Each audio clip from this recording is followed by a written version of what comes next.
channel, Uncivilized Rides. I'm Jeff. There's the Ranger. Today we're going to be doing a little sort of paint. Maybe consider it bodywork. No, we're just covering some really bad and destroyed paint with some bedliner. Let's take a look. I did the first side here with bedliner, and you can see, how scratched the paint is. The top side was really, really bad. So we covered it in bedliner, and we're going to continue that process, and I'll show you what to do. Pretty easy, actually. You can see this side is terrible. The other side was worse. So this truck, it's got a bedliner in the bed itself. So we're just continue that look to right over to this line here-ish, and come along. And we're going to carry that line across the tailgate, whatever that is, right about here, all the way across, and just sort of blend it in. It's not a hard process. I've done it on a few vehicles already, covered on various components in bedliner, and it's just a matter of knowing what to do and prepping. Prep. That's all it is, prep. Today, going to use, obviously, masking tape. Once we get the area primed, we'll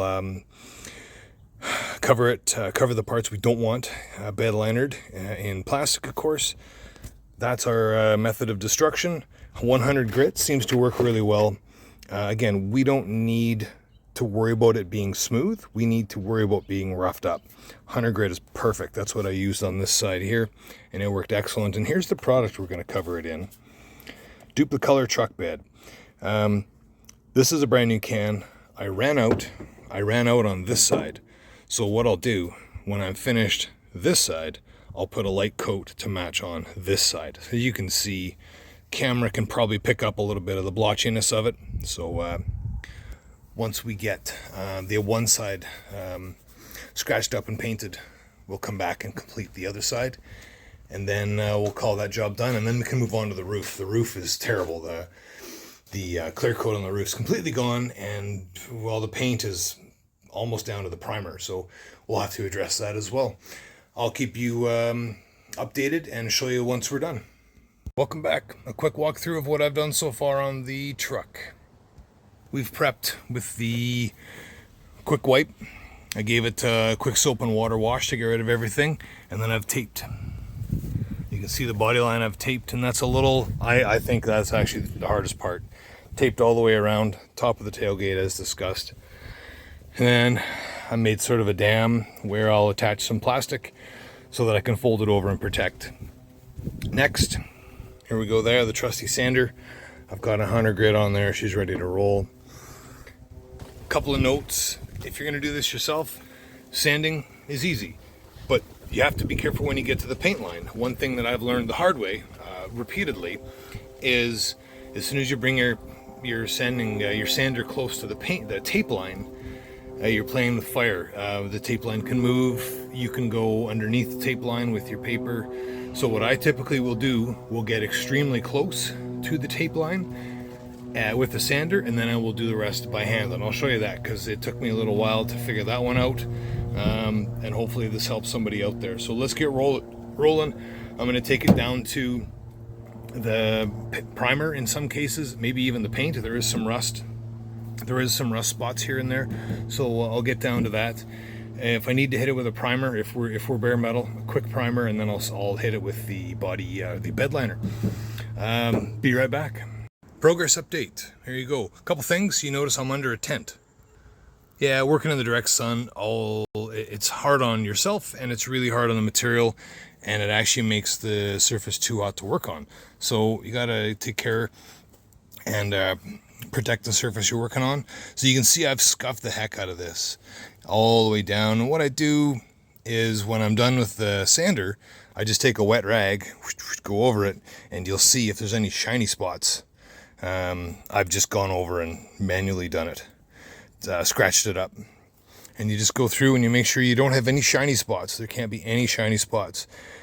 Paint, anything like paint does not stick to shiny spots. I actually might go, I'm going to come back and do this corner again. You can see some of the dots that were in the clear coat.